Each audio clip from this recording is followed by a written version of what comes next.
Vamos a empezar esta contemplación. Hoy nos toca hablar de la pérdida del niño Jesús en el templo.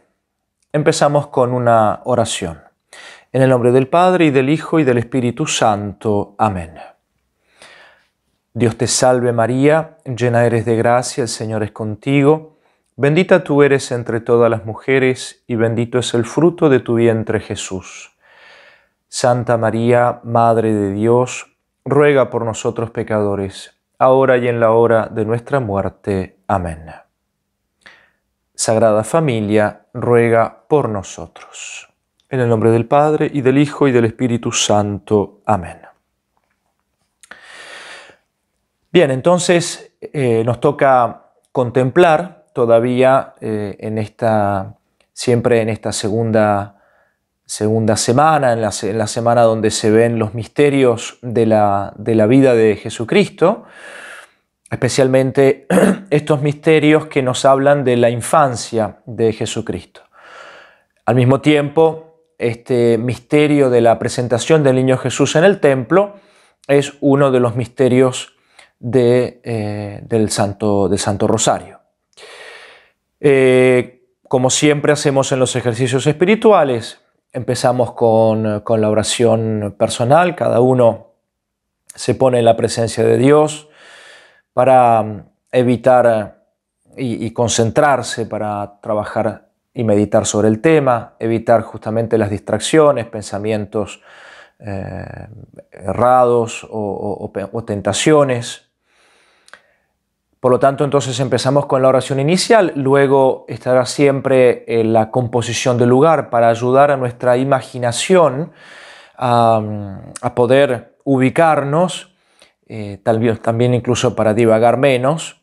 Entonces, en esta composición del lugar podemos imaginar nuevamente el templo de Jerusalén. Imaginemos la fiesta de la Pascua. Esta fiesta de la Pascua a la cual estaban obligados los judíos a participar, o en general las fiestas que se hacían en Jerusalén, era una obligación que había al menos 3 veces al año. Evidentemente, las mujeres no estaban obligadas a participar, sobre todo si tenían niños pequeños.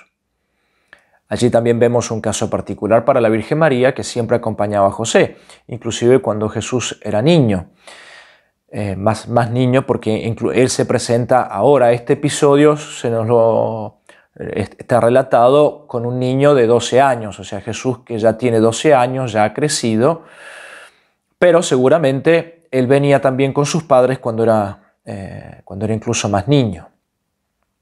Por lo tanto, podemos imaginar el templo de Jerusalén, imaginemos toda la gente que llega para la fiesta, para esas fiestas, la fiesta de Pascua, o las otras fiestas, incluso estaba la fiesta de lo que se llamaba la fiesta de Pentecostés, de las tiendas, etc.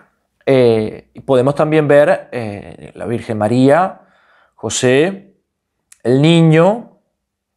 Imaginemos al mismo tiempo cómo el niño se queda en Jerusalén. Los padres José y María se vuelven en una caravana. El niño no está. Imaginar y tratar de ver cómo José y María empiezan a buscar al niño Jesús, no lo encuentran. Un poco ciertamente la desesperación que tienen que haber tenido de no encontrarlo. Imaginemos también al niño Jesús en el templo, solo, en medio de los doctores de la ley, en medio de gente que probablemente él no conocía, o no al menos a todos. Imaginemos dónde se habrá quedado Jesús en esos 3 días que lo estuvieron buscando José y María. En fin, tratar de entrar en la escena.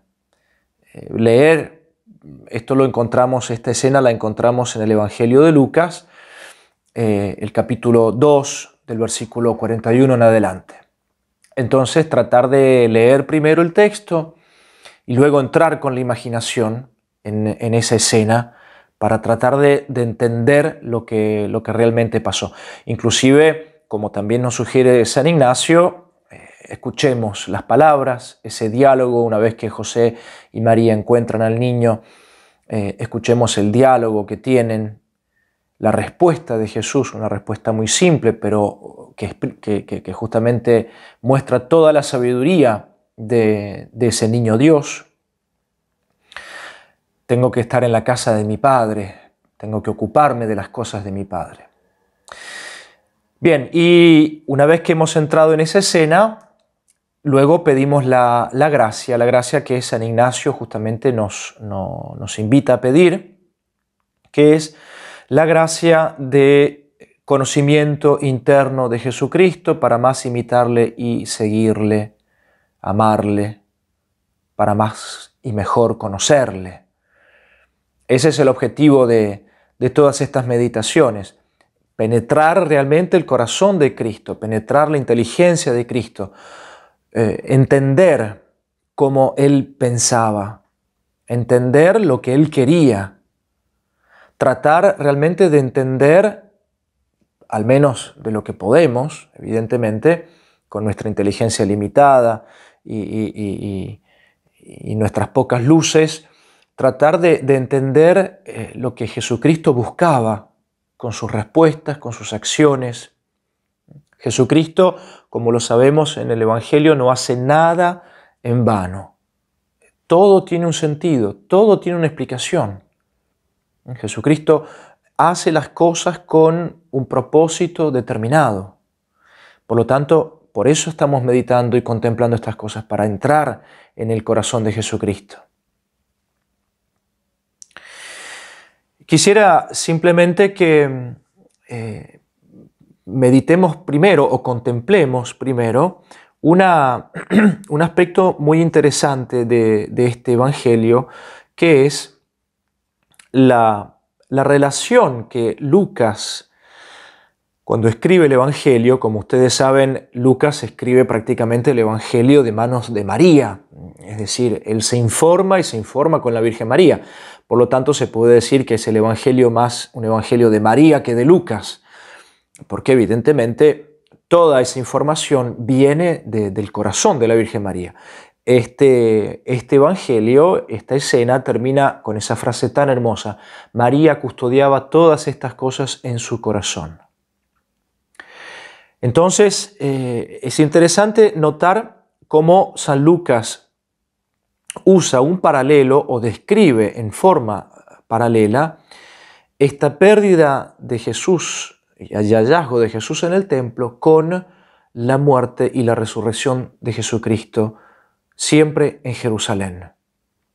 Y esto va a ser interesante porque estos dos aspectos, prácticamente inicio de la vida de Cristo y fin de la vida de Jesucristo, nos van a mostrar una verdad que es fundamental: el cumplimiento de la voluntad de Dios. Buscar hacer la voluntad de Dios en todo y en todo momento. Por lo tanto, si analizamos la narración, veremos que contiene todos los detalles justamente de esta narración de la pérdida y hallazgo del niño Jesús, contiene todos los detalles de la muerte y resurrección de Cristo. El niño Jesús se pierde en Jerusalén, la ciudad santa. Jesús muere en Jerusalén. El niño Jesús se pierde en una fiesta de Pascua, en esta primera fiesta en la cual Jesús participa como hijo de la ley, porque a partir de los 12 años Jesucristo ya era plenamente maduro en el sentido digámoslo así, de hijo de la ley, y que ya podía cumplir los mandamientos de Dios. O sea, ya tiene una capacidad. Eso era en el pueblo de Israel, esa era la ley. Entonces, Jesucristo se pierde en esta fiesta de Pascua, y curiosamente Jesucristo muere también en una fiesta de Pascua. El niño Jesús se pierde 3 días hasta que lo vuelven a encontrar. Es interesante este detalle porque cuando José y María se dan cuenta que el niño no está con ellos, lo empiezan a buscar y demoran 3 días para encontrarlo. Jesús, al morir, justamente desaparecerá, será enterrado, morirá 3 días hasta que vuelva a resucitar y lo vuelvan a encontrar las mujeres piadosas. Para perderse en Jerusalén, el niño Jesús tuvo que subir desde Galilea.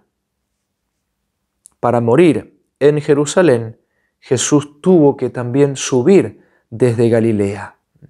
Jesucristo ya estaba en Nazaret cuando Él sube. Acordémonos que este episodio de los 12 años es mucho después de la vuelta de Cristo de Egipto. Entonces la Santa Familia ya estaba instalada en Nazaret, que está hacia el norte de la Tierra Santa, y desde entonces la región de Galilea, y desde Galilea suben hacia Jerusalén. Desde el mismo hecho, Jesucristo sube desde Galilea a Jerusalén para morir. Ante la angustia de sus padres, el niño Jesús les dice que su pérdida es necesaria. Justifica su pérdida. Tengo que ocuparme de las cosas de mi Padre. Y ante la angustia de los discípulos, Jesús les dice que su muerte es necesaria. Es necesario que el grano de trigo caiga en tierra para que produzca fruto. Cuando Jesús explica el porqué de su pérdida a sus padres, ellos no entendieron estas palabras, es decir, no comprendieron el sentido de por qué tenía que hacer eso en ese momento. Cuando Jesús explica el porqué de su pasión, tampoco los discípulos comprendieron sus palabras. Lucas 9:45. Al perderse Jesús, sus padres, que lo buscan, reciben en algún modo el reproche, si se quiere de ese modo. ¿Por qué me buscan?, les dice Jesús, como diciendo, no hace falta que me busquen. Y cuando Jesús resucita, los ángeles dicen a las mujeres, ¿por qué lo buscan entre los muertos cuando en realidad está vivo? El niño Jesús dice que se pierde o se queda en Jerusalén, más que perderse, se queda en Jerusalén para estar con su Padre. Y Jesús dice justamente en Lucas 23:46, Jesús muere para estar con su Padre, para estar unido, volver a su Padre. Por lo tanto, vemos este hermoso paralelismo que existe entre esta pérdida del niño Jesús en el templo y la muerte de Jesucristo en Jerusalén, el encuentro del niño Jesús en el templo y la resurrección de Jesucristo. Por lo tanto, nos muestra cómo San Lucas nos quiere mostrar cómo hay una unidad perfecta entre el inicio y el final de la vida de Jesucristo. Todo entonces es un deseo vivo, consciente y profundo de cumplir la voluntad del Padre, cumplir la voluntad de Dios, desear estar haciendo lo que Dios quiere que haga. Y ese es justamente la grande enseñanza que nos deja este Evangelio y lo que nosotros podemos contemplar en este momento. Cuando al fin justamente José y María encuentran a Jesucristo, le preguntaron por qué había hecho eso, y él con una simplicidad, con la inocencia de Jesucristo y la lógica también de un niño, pero con una lógica profunda, les dice, ¿por qué me buscabais? Solo se busca lo que está perdido y yo no estaba perdido. Eso podemos imaginar que Cristo podría haber mencionado eso. Justamente Cristo no se había perdido, estaba en la casa del Padre. Nosotros tenemos que entender bien esto que Cristo está haciendo. Jesús quiere decir en ese momento que tiene que ocuparse de las cosas de su Padre ya, ahora. No puede dejar para mañana. Jesús tiene solo 12 años y él ya sabe que se tiene que ocupar de las cosas de su Padre. Asume la responsabilidad de cumplir lo que Dios le ha pedido, de cumplir la voluntad de Dios. Estaba donde tenía que estar, en la casa de su Padre, ¿no? Esa relación que tiene profunda con Dios.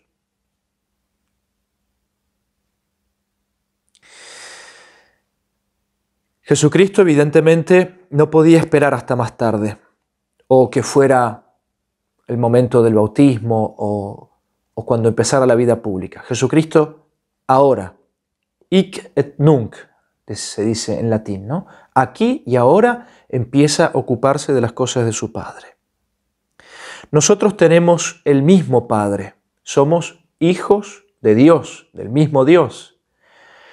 Y por lo tanto, tenemos los mismos asuntos y urgencias que Jesús. Cada uno de nosotros tiene que cumplir la misión que Dios le ha pedido, por la cual estamos en este mundo.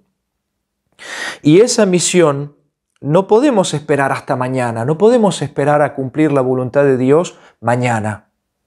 Si esto yo veo que tengo que hacer esto ahora, tengo que cambiar ciertas cosas de mi vida ahora porque Dios me lo está pidiendo ahora, o tengo que entregarme a Dios ahora porque me lo está pidiendo Dios, o simplemente cumplir con los mandamientos de Dios ahora porque es lo que Dios me está pidiendo y lo que tengo que hacer, para eso estoy en el mundo, no lo puedo dejar para mañana.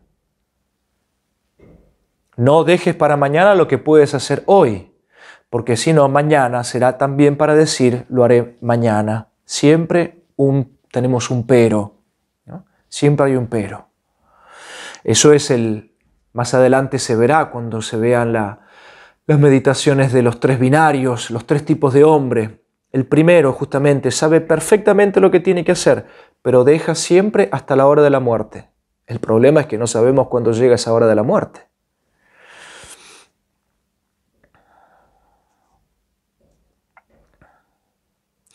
Muchas veces poco nos ocupamos de las cosas de Dios y de cumplir la voluntad de Dios aquí y ahora. Pocas veces asumimos con responsabilidad nuestra relación de hijos de Dios y nuestra relación con Dios.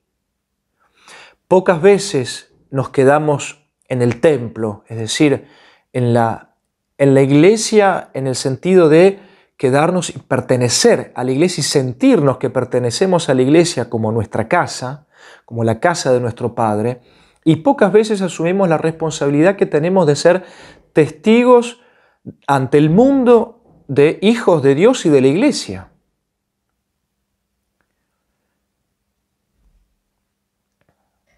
Hay demasiados mañanas en nuestra vida. No, sí, esto lo haré después. Demasiadas postergaciones para cuando tengamos tiempo, pero un tiempo que tal vez quizás nunca llegue. Tratemos entonces de contemplar este fuerte deseo de Jesucristo de cumplir la voluntad del Padre, de encargarse de las cosas de su Padre. No pensemos que es algo que está dicho para los demás. Imaginemos que nosotros estamos en el lugar de Jesucristo. Tengo que ocuparme de las cosas de mi Padre. Tengo que ocuparme de las cosas de la iglesia, de las cosas de Dios. Y si no lo hago yo, tal vez otros no lo hagan. O no importa si otros lo hagan y lo hacen muy bien, pero yo también lo tengo que hacer. Para eso soy bautizado, para eso he asumido mi rol de cristiano. Por eso tengo que tener esa conciencia y ese deseo profundo de ocuparme de las cosas de mi Padre aquí y ahora, en el presente. Mañana, no sé, mañana lo dejo en las manos de Dios. todo depende de Él. Sé que ahora dispongo de tiempo, ahora tengo esa posibilidad de ocuparme de las cosas de Dios, de cumplir esa misión para la cual Dios me ha puesto en este mundo, a condición evidentemente de entender cuál es esa voluntad de Dios para mí en este mundo, cuál es mi misión. Sin lugar a dudas es santificarme ante todo. Sin lugar a dudas es vivir lejos del pecado mortal, del pecado venial. Sin lugar a dudas es cumplir con los mandamientos de Dios, que son la base de toda vida cristiana. Sin lugar a dudas es dar testimonio de mi vida cristiana, de mi fe, de mi esperanza, de mi caridad. Esa es mi misión. Algunos tendrán otras misiones más particulares, alguna vocación más particular, pero lo esencial que es dar testimonio de mi vida, de que yo soy hijo del Padre, de que dependo del Padre, de que estoy en este mundo para ocuparme de las cosas de Dios y de Jesucristo. Terminemos entonces esta contemplación con un coloquio a la Sagrada Familia, un coloquio también a la Virgen María, para tratar de entender los sentimientos de la Virgen María cuando encontró a Jesucristo, la alegría de la Virgen María al encontrar a Jesucristo, pero también esa pequeña desesperación o tristeza de haberlo perdido. Pero sobre todo cómo la Virgen María meditaría ella misma en su corazón lo que las palabras de Cristo querían significar, lo que significaría ocuparse de las cosas de Dios, estar en la casa de Dios. Recemos y pidamos también en este coloquio y en este diálogo final a Jesucristo que nos ayude a tener conciencia de estar ocupados en las cosas de Dios, no ocupados en las cosas del mundo que no son de Dios, no ocupados en las cosas materiales que no nos dan nada y que tampoco son las cosas de Dios, sino ocuparnos primero, lo que Cristo dice en el Evangelio mismo: busquen primero el reino de Dios y su justicia, y el resto se dará por añadidura. Terminemos con alguna oración personal pidiendo esta gracia a Jesucristo. Gloria al Padre, al Hijo y al Espíritu Santo, como era en el principio, ahora y siempre, por los siglos de los siglos. Amén. En el nombre del Padre, y del Hijo, y del Espíritu Santo. Amén.